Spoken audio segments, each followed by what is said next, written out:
Olá, pessoal, bem-vindos novamente aqui diretamente de Israel, Marcel Berdichevski falando com vocês. Hoje vamos levar vocês para um ponto turístico de grande atração em Israel, algo que é muito especial para a região, uma região do Oriente Médio. A gente está falando da região do deserto. Normalmente, pessoas quando viajam para o Oriente Médio, uma das coisas que chama muita atenção é o clima quente, um clima com poucas chuvas durante o ano. Durante o nosso ano, temos aproximadamente 60 dias de chuva ao longo do ano inteiro. É um clima seco e agora, mês de junho, onde nós encontramos agora um período que já vai se aproximando para o início do verão, um clima que já vai esquentando, e o deserto é um ponto de atração diferente de muitos países do mundo ocidental que não estão acostumados. E o deserto aqui, além de ser uma beleza por si só, é um deserto cheio de história que faz parte do nosso encontro com a terra de Israel, que é exatamente uma terra que tem profundidade aqui de mais de 3.000 anos de história do povo judeu, do reinado de Jerusalém com o rei Davi, ao longo de mais 1.000 anos de colonização com outros que vieram, Josué, Abraão, Isaac e Jacó, os patriarcas, os juízes, antes do período dos reis. Então, ao longo de 4.000 anos, temos passagens por essa região, e é isso que a gente vai mostrar hoje para vocês. Pelo mapa, vocês podem mais ou menos identificar onde fica amarelo. São regiões que aqui se encontram parte alta das montanhas, e aonde a gente vê aqui a parte do mapa com com coloração praticamente clara, é a parte do deserto, com menos vegetação, muito pouca vegetação. Então, a gente está falando da região agora do deserto, conhecido como deserto da Judeia. O deserto da Judeia, ele, na verdade, a gente tem as montanhas da Judeia, onde Jerusalém se encontra no centro. É o encontro entre duas cadeias montanhosas, Judeia e Samaria, onde a capital da Samaria era Nablus e a capital da Judeia era Jerusalém. Antes de Jerusalém se tornar capital, era na cidade de Hebron, que ficava a capital do reino da Judeia, onde ficava a tribo de Judá. E a parte oriental das montanhas, que vai descendo em direção ao vale do rio Jordão, aqui desce o rio Jordão e temos o Mar Morto. Nessa região de descida, que são aproximadamente uns 1.200 metros de descida, nós temos as partes altas das montanhas de Jerusalém, 800 metros de altitude, acima do nível do mar, e o Mar Morto, que se encontra menos 400, hoje menos 440, abaixo do nível do mar. Então, quando as pessoas descem de Jerusalém, das montanhas da Judeia, em direção ao Vale do Jordão, vão descer uns 1.200 metros.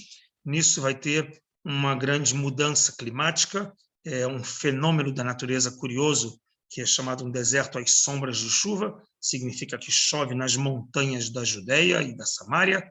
Do mesmo lado oriental, na Jordânia, no topo das montanhas da Jordânia também chove, mas no vale não tem chuva, porque a pressão que tem faz com que as nuvens subam e acabam não precipitando as águas. As nuvens vêm do ocidente, passando pelo mar Mediterrâneo, e aquelas que passam as cadeias montanhosas da Judeia, o que não precipitou aqui, provavelmente só vai precipitar novamente quando chegarem do lado jordaniano. Isso é um fenômeno curioso. Então, quando a gente desce pela estrada em direção ao Vale do Jordão, em direção ao Mar Morto, nós passamos pelo nível do mar e vamos descendo mais 400 metros.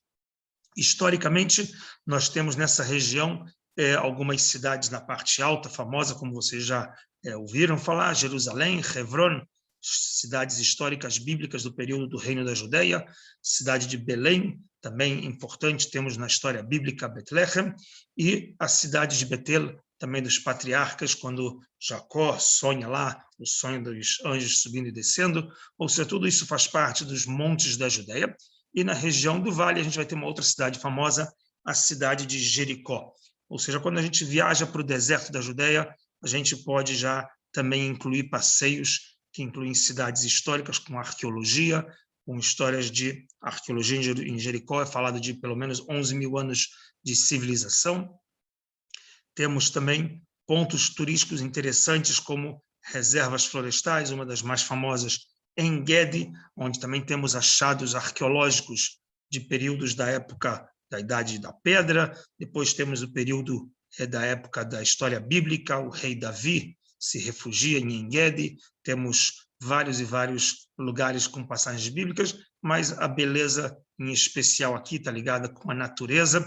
As águas que vêm das chuvas das montanhas escorrem em direção ao mar Morto e geram muitos caminhos e muitas nascentes de água. Muita vegetação, vamos ter na parte de baixo também do deserto, por incrível que pareça, uma região com muito pouca chuva, mas vai ter muita vegetação, porque as águas das montanhas que escorrem com as chuvas, né, elas vão descendo. Se aqui temos 800, 700, 800 metros de altitude, elas vão escorrendo, seja por cima da terra, ou seja por baixo da terra, que também é comum de acontecer. Normalmente, a gente também tem um rio famoso, histórico, que é o Rio Jordão, que desemboca no Mar Morto, que corta todo o vale, né? O Rio do Jordão, o próprio nome interessante fala de Yarden em hebraico, vem da palavra Yered Dan, que desce do rio Dan. No topo de Israel, no norte de Israel, tem o rio Dan, e dele vai ter uma das fontes que vai alimentar, que vai nascer o Rio Jordão. O Rio Jordão, que aqui se encontra, como vocês podem ver no mapa, tem muitos pontos turísticos, entre eles aqui um ponto histórico da parte bíblica, com a travessia de Josué com as tribos, depois do falecimento de Moisés, antes de entrar na terra de Israel. Então, esse é conhecido como um dos pontos históricos para a travessia, e que também é lembrado esse mesmo lugar, um lugar que é com uma margem muito próxima uma da outra, onde teria sido também parte da história cristã, com o batismo que tem de Jesus. Então, também tem aqui um ponto interessante que cruza as duas vertentes da história bíblica judaica e da história cristã, onde tem vários monastérios no caminho aqui. Isso, por si só, vai ser uma visita especial na região do deserto ao longo do início da história cristã. Nos séculos 4, 5, 6 em diante, chegaram muitos monges e construíram monastérios no deserto, porque parte da história cristã conta da vida de Jesus no deserto durante um período do tempo, onde ele 40 dias fica no deserto, próximo a Jericó. Então, os monges, quando chegam aqui em Israel, a partir do século 4, 5, vão criando monastérios e vão construindo esses monastérios nas regiões próximas por onde passam água. Para viver no deserto, precisaria ter lugares por onde passam água. Então, os caminhos entre as montanhas, por onde passam as águas, são chamados de vales, em árabe vadi, né? Em hebraico gai, e assim esses vales, por onde o percurso são construídos praticamente pelo fluxo das águas que vão caindo no período das chuvas, e normalmente no período das secas são feitos muitos passeios, como vocês podem ver, passeios de jipe, passeios a pé. É muito comum os passeios no deserto, quadriciclos ou até mesmo bicicleta. Logicamente, tendo que tomar muitos cuidados em épocas que são perto de épocas de chuva, de não passear nessas regiões, com risco de uma chuva pode gerar uma enxurrada e uma enchente nessas regiões, o que é muito perigoso. Mas é um ponto turístico que atrai não só pela beleza das cores do deserto, como também pelas suas formações geológicas, fazendo com que os passeios se tornem uma grande atração turística.